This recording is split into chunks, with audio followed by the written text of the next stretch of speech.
Well, hello plant lovers, it is Matthew in Melbourne. Thank you very much for finding me in the crowded YouTube orchid world. If you're interested, I try to grow cold, cool, intermediate orchids here in Melbourne, Australia, without a greenhouse or grow lights or humidifiers, really just me and them inside or outside or not at all. So if that sounds like your bag, do hit subscribe. I post every week very amateur ramblings and sometimes failures, but might help you on your orchid journey. And today, plant lovers, it is autumn in Melbourne and a celebration because suddenly there seems to be a lot in bloom and I can't get everything in shot because some of them are a little odd, but anyway, like this. But we'll go through each one. There's just such a lot going on and quite a bit of fragrance going on. So let us, well, you know what? Why don't we start at the very beginning with this little beauty here. Can you see that? Look at those flowers there.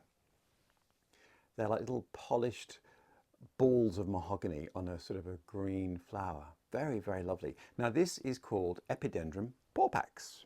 Now this is a native of forests in Venezuela and Colombia, relatively high altitude, so it can take cool weather. And I bought this from the wonderful Michael Coker, so I don't think I can really take any credit for these flowers. I bought the plant about a month ago and suddenly it's in bloom. So I'm sure it was about to anyway. But as you can see, it's on a piece of tree fern log and I just hang it. It's one of those orchids you can just hang and leave. I water it reasonably often, but I do let it dry out. It's in quite good light, so you can see it's got this beautiful purple tinge to the foliage, which is a good thing. It means it's getting the right light conditions. And then you get these quite extraordinary sort of polished nut-like flowers.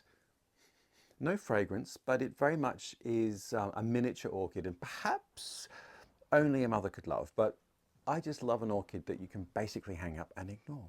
Now I do liquid fertilize it throughout the warmer growing seasons and I haven't had it through winter yet, but I will ease off in winter, both watering and food. But as you can see, very pretty flowers covered in them. The flowers are long lasting and once this establishes itself, it'll be quite a mass of plant, which is quite attractive without flowers. As you can see, purple leaves, quite unusual for an orchid, but covered in flowers, quite a sight to behold. So there we go. First cab off the rank, Epidendrum porpax. Thank you, Michael Coker. And if you're wondering who he is, I've made two videos with Michael, one about deflasking orchids and one about growing Paphiopedilums. I'll link them both. Okay, this one down, and let us pick up our next orchid. Now you're going to be tired of this, plant lovers, you really are, because yes, Dendrobium victoriae-reginae is in bloom, and can I say, it's never not in bloom. There's actually, though, only 3 flowers out at the moment, which is outrageous, Dendrobium victoriae-reginae. But isn't it beautiful? Constantly in flower for me. Although I think we are going to have a quiet period because I can't see any more buds. Oh, I think I can actually, just forming at the end of this spike. So there you go. In other good news, this is the first time this cane has flowered. And the canes can flower multiply, so never cut them off. As you can see, it's a semi-deciduous plant. Let me get back. So these are the older canes here, and you can probably see all these little brown sticklets. They're the remnants of old flowers. Now these still could bloom because these canes are still alive and kicking, so never ever cut them off until they've really sort of shriveled and desiccated.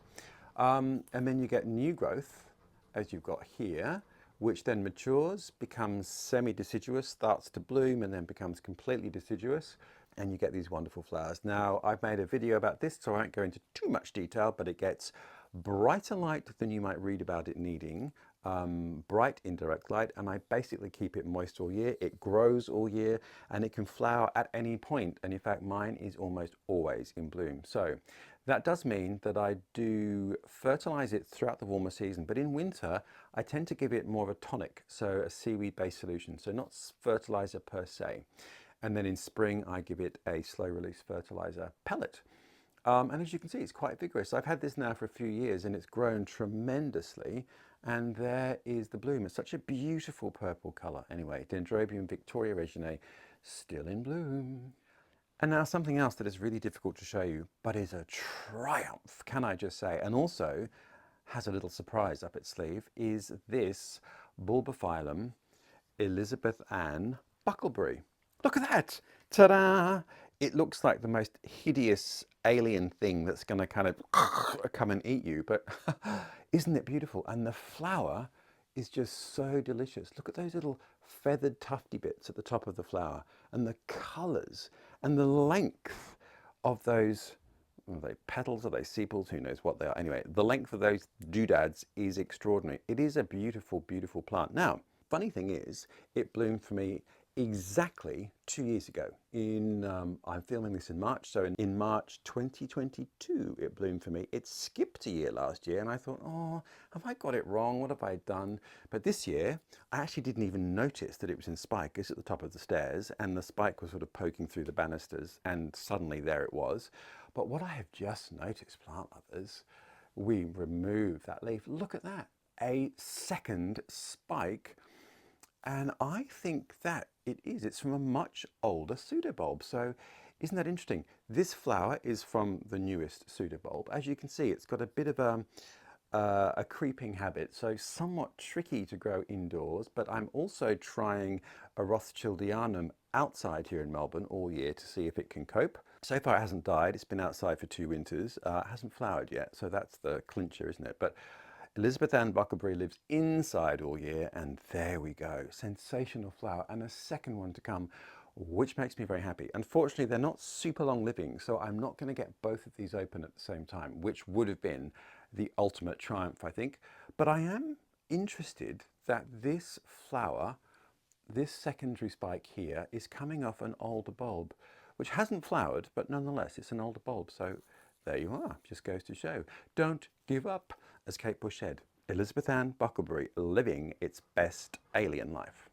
Okay, a bit of a reach over here, and I've got a couple of terrestrials for you. This hasn't quite opened, but this is Stenoglottis longifolia, which is a South African terrestrial bulb, and I've just made a terrestrial orchid video, which this is in, and I've made a video about this, an independent one too. They haven't opened yet, but you can see that beautiful violet, lilac colour actually, that they're going to be. It's a herbaceous perennial, so it's in regular potting mix, and it dies down in winter and grows back in spring and flowers towards the end of the season, as this one it's doing now. It's autumn here in Australia. As you can see, it's a little bit nibbled by slugs and snails. Oops. I do just leave this out to fend for itself, and I'm very happy it's bloomed. I think it might need a bit more light. It's a little bit weedy, I feel. It had more vigor last time it bloomed, but I really messed it up last year. It got eaten, and I thought I'd lost it. Anyway, I popped it under a tree, and there it is. And I do believe, no, I thought there was a second growth point, but that's just a leaf that's semi-buried. Anyway, it does form clumps, and I'll be very happy for this to clump up, and I can get a pot full. And here in Australia, well, in Melbourne particularly, I think you could actually plant this out in the garden. I don't see why you couldn't. Anyway, there we go. Stenoglottis longifolia in bloom, looking, well, will look lovely when the flowers are opened. Which brings us to its other terrestrial friend, which is this one. Look at that, a spike of beauty. And this is Spiranthes odorata, and odorata by name. It's got a sort of an almond meal fragrance to it. This is North American, and there you go. It's quite a leggy plant, likes to be moist all the time, sort of a borderline marsh dweller, so certainly keep it moist. And I actually keep it in a saucer all the time.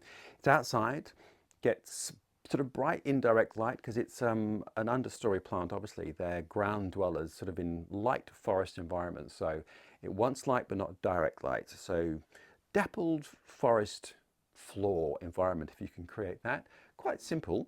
Once again, I'm looking forward to this bulking up, and I can get multiple growth points out of it, and I get multiple flower spikes. But very simple thing, and I just treat it like a herbaceous perennial, so it's outside, does its own thing, and a very, very lovely fragrance. Okay, next cab off our flowering rank is this, and I'll have to come in and show you these, but there are the flowers there. There's a second spike there, and this is Pleurothallis restrepioides Dragonstone. Ta-da! Now this is a cool grower from Colombia, Ecuador, Peru. Really likes moist, cool conditions. So one of the problems is it does bloom in autumn, and if we have a hot spell, it really doesn't like it, like a Masdevallia, and those flowers will just shrivel and die like that. So I was a bit anxious because it was coming into spike as we were coming out of a really hot spell, but they've all survived. Well, actually one of them, this one, can you see that flower spike there? It didn't, but the others have. Interesting. It flowers from this curious sort of bracket with the leaf from new growths. You can see this beautiful new limey leaf there. There's the plant.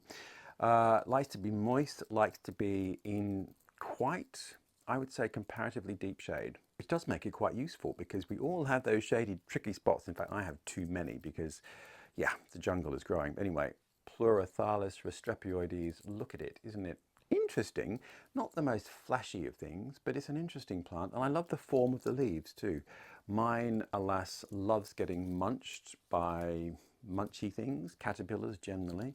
So I do have to keep an eye on that, but a wonderful plant. Again, I kind of leave it to its own devices. I fertilize it in the growing season, keep it moist all the time, slow release fertilizer in spring, and there we go. Okay, next is a favorite of mine, Holcoglossum kimballianum. Look at that. Isn't it the most stunning of flowers? Absolutely stunning. I adore this orchid.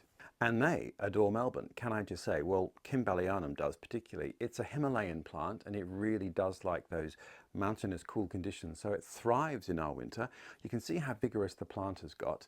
And mine has got this second growth point coming here, which I would say by next year might even be flowering size, which means I could get 2 flower spikes, which will just drive me wild with excitement. But it is such an elegant, pretty flower with that wonderful sort of magenta lip on the white flower, just stunning. Now, it loves life here in Melbourne, so if you can grow Cymbidiums and if you can grow Coelogynes, you can certainly grow Holcoglossum kimballianum. Not too difficult to find, so if you're in southern Australia, do have a look for it because it is a joy to behold. Not fragrant at all, but when you look that pretty, who cares? Okay, and just at the back here is this glorious plant. Look at that. Now, it's not completely open yet. There are still some buds to open, but this is a species Cymbidium, and look at those flowers. Aren't they stunning? So this is Cymbidium erythrostylum, and it is a Himalayan species Cymbidium, and it's a cool grower and one of those plants that has been used to hybridize a lot of the commoner hybridized Cymbidiums that you'll find. But the curious thing is, or the interesting thing is about many of the species Cymbidiums from that part of the world is that they're autumn bloomers, which is now here in Australia. So this is the time for it. So I would say if you can grow regular Cymbidiums, have a look at species Cymbidiums because this takes exactly the same conditions and you'll extend your flowering period. You'll get the species in autumn and the hybrids opening in spring for you. So if you can grow one, you can certainly grow the other. Asterix, some species Cymbidiums are warm growers, but the ones from the Himalaya are all cool and they'll take the same conditions as most of the common or garden hybrid Cymbidiums. And this is just stunning. The flowers, I think, I'll get the leaves out of the way. The flowers are just so elegant, aren't they? Absolutely beautiful. No fragrance, I don't think. No, no fragrance, but a very, very handsome flower nonetheless. And I'm very thrilled. It blooms from the new bulbs. And I probably could have got more flowers, I feel. I have had multiple spikes in the past. Might not be getting quite enough light. I am, yeah, struggling with my light, plant lovers, because I've got too many plants in a nutshell. Okay, next cab. There's a lot of cabs in this rank. Look at that. Isn't it absolutely a showstopper? This is Miltonia Goodale Moir Golden Wonder. So this is a hybrid Miltonia, and Miltonias just do really well in Melbourne, outside all year, undercover, but they can take cool temperatures. They all bloom in autumn for me. I have both species and hybrids, so I've made a video about Guanabara, which is also in bloom at the moment, but I actually can't get to it because of the jungle problem. But anyway, that's in bloom. That smells like cilantro. This one, has a light fragrance, but not as strong as Guanabara. And I just bought another species one, which is coming into bloom as well, but they're not fully open yet. And I had nothing to do with those flowers, so I'm not going to share that. But this one, look at those colors. Isn't it just sensational? The gold, the mauve, and the white, just beautiful, really striking. Now the leaves do look quite limey, which you might think, oh, that doesn't look good, but Miltonias do err on the limier side of foliage when they're happy. And I think this one is happy. They do have that very creeping rhizomatous habit though, which can be tricky as well to manage in terms of growing them. But this one is in a regular nursery bought orchid pot, and I've just wired it up so I can hang it.